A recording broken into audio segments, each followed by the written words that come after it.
Alice in Borderland season first episode 6। तो episode की starting होती है और हमें हैटर का फ्लैशबैक दिखाया जाता है कि जब वो रियल वर्ल्ड से इस वर्ल्ड में आया था तो उसने वहाँ पर डिसाइड करा था कि वो बीच ऑर्गेनाइजेशन को बनाएगा। और उसके बाद सीन शिफ्ट होता है और हमें बीच ऑर्गेनाइजेशन का सीन दिखाया जाता है जहाँ पर हमें अरिसु दिखाया जाता है जो कि 12 बजे तक सो ही रहा होता है। जिसके बाद वहाँ पर युजुआ आती है जो कि उसे उठाती है। जिसके बाद अरिसु युजुआ से पूछता है कि क्या तुम्हें कोई इन्फॉर्मेशन मिली, जहाँ पर युजुआ कहती है कि नहीं। और साथ ही युजुआ अरिसु से कहती है कि तुम मिलिटेंट से बचकर रहना। जिसके बाद अरिसु बहुत से लोगों से इस गेम के बारे में पूछता है और उसके बाद वहाँ पर सभी अलग अलग थ्योरी लगते हैं और कुछ कहते हैं कि ऐसा एलियंस कर रहे हैं और कुछ कहते हैं कि हमारे ब्रेन के अंदर चिप है और या फिर कुछ लोगों के साथ ये हो रहा है। और ऐसी ही थ्योरी अरिसो को सुनने के लिए मिलती है। जिसके बाद अगले सीन में अरिसो और युजुआ बात कर रहे होते हैं। जिसके बाद युजुआ वहाँ से चली जाती है। जिसके बाद अरिसो वहाँ पर 2 लड़कियों से बात करने की ट्राई करता है पर वो दोनों लड़कियों से देखते ही वहाँ से भाग जाती हैं। और फिर अरिसो वहाँ पर कुछ गन फायर की आवाज़ सुनता है और देखता है कि मिलिटेंट्स के लोग डस्टबिन में कुछ गिर कर गए हैं, जहाँ पर कि वो देखता है कि वहाँ पर कुछ बॉडीज़ पड़ी हैं मरी हुई।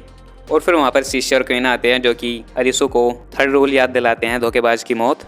और अगले सीन में शिष्या, क्वीना और अरिसो छत पर होते हैं और शिष्या अरिसो से कहता है कि क्या तुम्हारे पास कोई प्लान है, क्योंकि तुम और युजुआ बहुत सी इन्फॉर्मेशन कलेक्ट कर रहे हो। और अरिसो कहता है कि अभी तो कोई प्लान नहीं है, पर वो साथ ही कहता है कि मुझे कुछ क्वेश्चन के आंसर चाहिए, किस गेम के पीछे कौन है और मेरे दोस्त कारुबे और छोटा को किसने मारा। और फिर शिष्या अरिसो से कहता है कि अगर हैटर मारा गया तो बीच का लीडर मिलिटेंट्स बन जाएंगे और वो सभी दिमाग से पैदल है, इसलिए मैंने तुम्हें यहाँ बुलाया क्योंकि तुम में वो पोटेंशियल है। और फिर उसके बाद वो कहता है कि हम वो सारे कार्ड यहाँ से चुरा लेंगे और यहाँ से चले जाएंगे।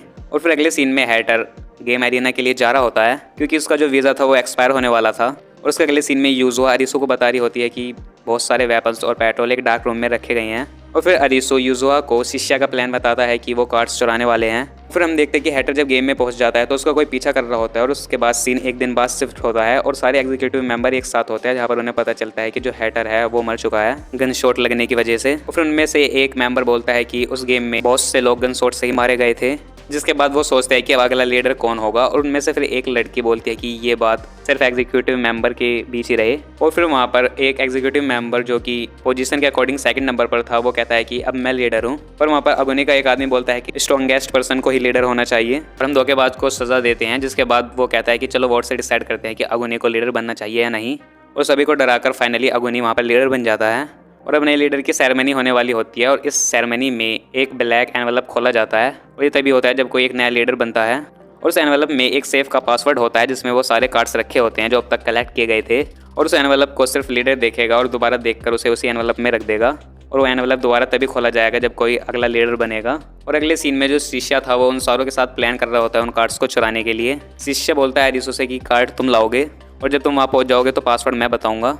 और क्वीना और युजुआ बाहर नज़र रखेंगी। और दूसरी तरफ मिलिटेंट्स के लोग ये अनाउंस कर देते हैं कि अगुनी अब नया लीडर है और वो स्पीच दे रहे होते हैं। और दूसरी तरफ अरिसो कार्ड चुराने के लिए पहुंच जाता है और शिष्य उसे गाइड कर रहा होता है। और अरिसो का भोट ढूंढने के बाद वहाँ पर एक शेफ मिल जाती है और फिर वहाँ पर शिष्य पासवर्ड बोलता है कि पासवर्ड 8022 है। फिर अरिसो पूछता है कि क्या तुमने कोड देखा था, पर शिष्य कहता है कि नहीं, पर उसने अगुनी के एक्सप्रेशन को देखा था। उसने देखा था कि अगुनी ने जब एनवेलप खोला था तो उसके फेस पर टेंशन थी और इसलिए वो कन्फर्म है कि वो एनवेलप खाली था।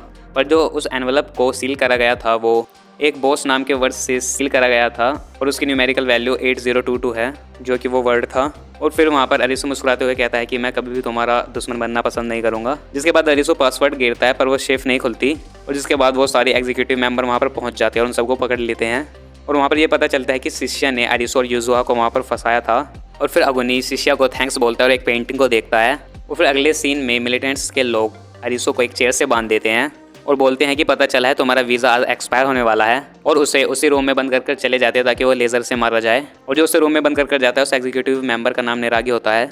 और दूसरी तरफ एक एग्जीक्यूटिव मेंबर हैटर की बॉडी से एक बुलेट निकालती है और वो देखते हैं कि वो वही गोली है जो मिलिटेंट्स के लोग यूज़ करते हैं। और दूसरी तरफ शिष्या कार्ड चुराने के लिए जाता है और क्वीना नज़र रख रही होती है और वो साथ ही शिष्या से पूछते हैं कि तुम्हें कैसे पता कि रियल सेफ कहाँ है। शिष्या कहता है कि मुझे यकीन था कि शेफ वहीं होगा, क्योंकि जब अगुनी उसे थैंक्स बोल रहा था तो वो एक पेंटिंग की तरफ देख रहा था और उस एनवेलप में उसी पेंटिंग की ड्राइंग थी।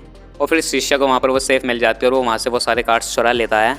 और साथ ही वो बताता है कि उसने अरिसो को सेक्रीफाइस किया ताकि वो इसलिए सेफ को ढूंढ सके। और फिर अगले सीन में क्वीना भी शिष्या से बोलती है कि मैं तुम्हारी दुश्मन कभी भी बनना नहीं चाहूँगी। और फिर शिष्या बोलता है कि मैंने ये बात बहुत से लोगों से सुनी है। और फिर शिष्या वहाँ पर कार्ड लेकर जा रहा होता है पर क्वीना को अरिसो के बारे में बुरा लग रहा होता है।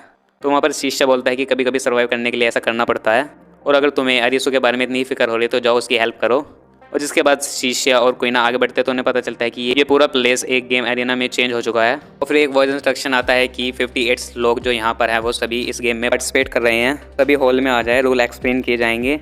पर जो अरिसू था वो बंद होता है तो इसलिए वो हॉल में नहीं जा पाता और सभी लोग हॉल में आकर एक एक मोबाइल पिक कर लेते हैं और यूजो अभी वहाँ पर आकर एक मोबाइल पिक कर लेती है। और फिर वो देखते हैं कि एक लड़की वहाँ पर मरी हुई है, जिसके बाद वॉइस इंस्ट्रक्शन आता है कि बीच हंट, यानी इस लड़की को जिसने मारा वो बीच हंट है और वो इन्हीं के बीच में छुपी हुई है और वो मेल भी हो सकती है और फीमेल भी। और डिफिकल्टी लेवल 10 ऑफ हर्ट्स होता है और गेम क्लियर करने के लिए बीच ऑफ हंट को ढूंढकर फायर ऑफ जस्टिस में जलाना होगा और टाइम लिमिट 2 घंटे की है। और अरिसू वहाँ पर खुद को छुड़ाने की कोशिश कर रहा होता है और गेम वहाँ पर स्टार्ट हो जाता है और इस एपिसोड का यहीं पर एंड हो जाता है। तो आई होप आपको इस एपिसोड का एक्सप्लेनेशन पसंद आई हो। हाँ, अगर आपको इसकी पूरी स्टोरी जाननी हो तो इसके पिछले एपिसोड्स की लिंक मैंने इस वीडियो की डिस्क्रिप्शन में दे दिया, आप उसे भी कंप्लीट देख सकते हैं। तो इस वीडियो में इतना ही, मैं मिलूँ आपको नई वीडियो में नई मूवी या फिर नई वेब सीरीज के एक्सप्लेनेशन के साथ। तब तक के लिए गुड बाय।